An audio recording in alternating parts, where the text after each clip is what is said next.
Bismillahirrahmanirrahim. Yang pertama, adab bagi menziarahi orang yang meninggal. Pertama, kita perlu memahami mengapa kita melakukannya. Mengapa kita melakukannya. Pertama, kita melakukannya kerana dia adalah merupakan perkara yang disunatkan. Khususnya lelaki lah. Khususnya lelaki menziarahi kubur. Kerana Nabi SAW telah bersabda, kuntu nahaitukum an ziyaratil quburi fazuruha. Dahulu aku larang kamu daripada menziarahi kubur. Maka pada hari ini, sekarang ini, boleh hendaklah kamu menziarahinya. Maka daripada hadis ini, ulama telah mengambil faham bahawasanya disunatkan untuk menziarahi kubur bagi kaum lelaki secara khususnya, dan ada perbezaan pendapat apakah hukum perempuan menziarahi kubur. Khususnya kalaulah dengan menziarahinya dia akan datang sedih dan melakukan perkara-perkara yang dilarang oleh syarak, maka itu hendaklah dielakkan. Untuk wanita menziarahi kubur ada syarat-syaratnya. Ada syarat-syaratnya, antaranya tidak berpakaian yang menjolok mata dan tidak berlaku percampuran antara lelaki dan perempuan, tidak mendatangkan fitnah pandangan kepada kaum lelaki yang lain. Maka itu syarat-syarat bagi perempuan untuk datang menziarahi kubur dan tidak akan mendatangkan perkara yang dilarang oleh agama seperti ratapan dan seumpamanya. Itu yang pertama. Kemudian ada disebut di dalam kitab Bughyah Al-Mustarsyidin yang beliau menukilkan daripada Al-Imam Ibnu Hajar Al-Haytami, iaitu pada syarah Ubabnya, iaitu apabila seseorang itu menziarahi kubur ini ada beberapa maksud.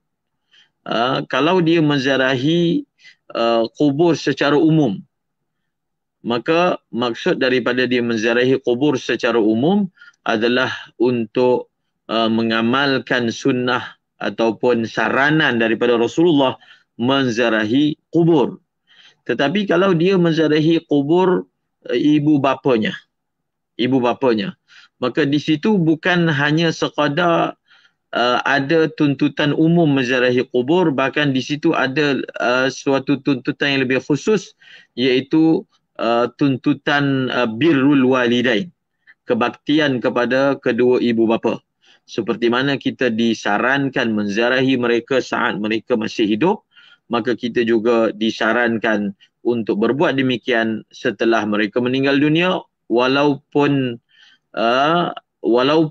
maknanya seseorang itu tidak berkesempatan berbakti ketika hidupnya, dia ambillah peluang, iaitu dengan menziarahi mereka setelah mereka telah meninggal dunia. Seperti mana ibu bapa kita akan bersedih kalau kita lama tidak menziarahi mereka di dunia, maka perkara yang sama akan berlaku kalau kita tidak menziarahi mereka di kubur mereka. Maka menziarahi kedua ibu bapa itu dia ada suatu tambahan selain daripada sunat menziarahi kubur, iaitu satu bentuk kebaktian kepada ibu dan bapa.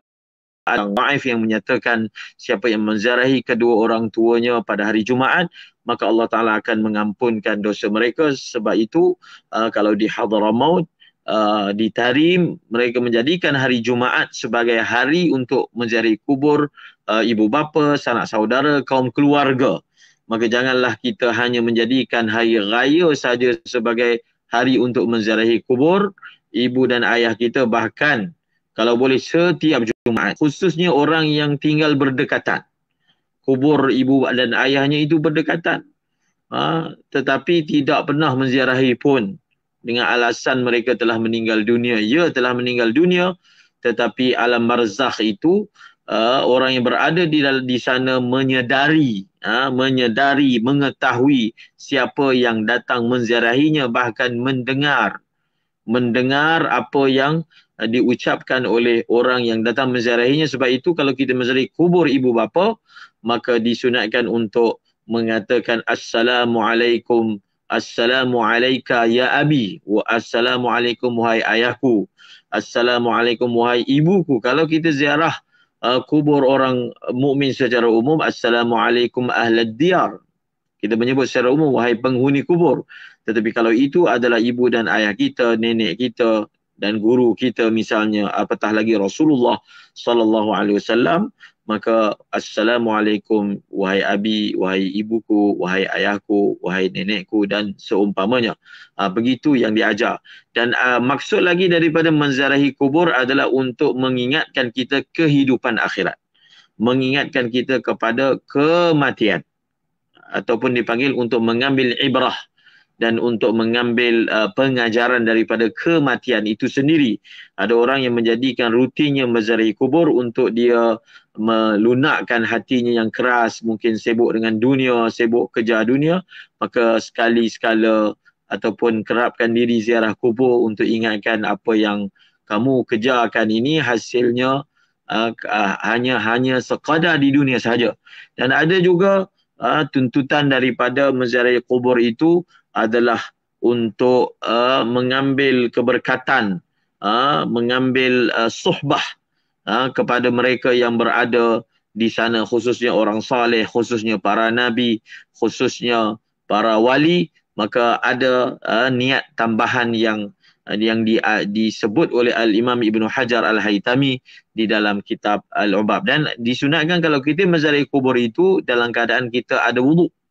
Dan tidak ada suatu saranan khas untuk kita memecat selipar untuk masuk kawasan perkuburan. Tidak mengapa walaupun masuk dengan memakai selipar, tapi disunatkan dalam keadaan wuduk dan tidak memijak kubur-kubur, tidak melangkah, melainkan kalaulah untuk pergi ke kubur yang kita ingin tuju itu tidak melainkan kena melangkah, maka ia dimaafkan. Dan apabila kita menziarahi kubur, disunatkan kita duduk dekat kubur itu di posisi macamlah kalau kita ziarah orang hidup. Kalau kita ziarah orang yang hidup, adakah kita duduk terlalu jauh? Tidak kan? Adakah kita duduk terlalu dekat? Tidak. Maka begitulah posisi duduk ketika. Adakah kita bagi punggung kita kepada orang yang kita ziarahi? Tidak kan? Kita menghadap dia. Maka begitulah juga adabnya bila kita menziarahi kubur, dan bila kita sampai di sana kita bacalah salam. Assalamualaikum ahlad diyar minal mu'minin wal muslimin inna insyaallah bikum lahiqun.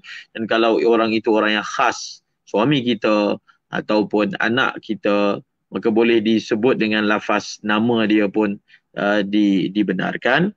Kemudian kita buatlah amalan yang ringkas kalau kita tidak punya masa yang panjang. Imam Syafi'i kata kalaulah dikhatamkan Al-Quran maka itu lebih bagus. Maka kalau tidak, kita bacalah akhir daripada surah Al-Baqarah, lillahi ma fis samawati wa ma fil ardh, baca. Kemudian kita doakan untuk dia, Allahumma ghfir lahu warhamhu warhamhu. Kita doakan untuk mereka dan kita doakan untuk mereka, berzikir untuk mereka semoga Allah SWT mencucuri rahmat kepada yang berada di sana. Itu sebahagian daripada adab yang sempat disebutkan di sini. InsyaAllah.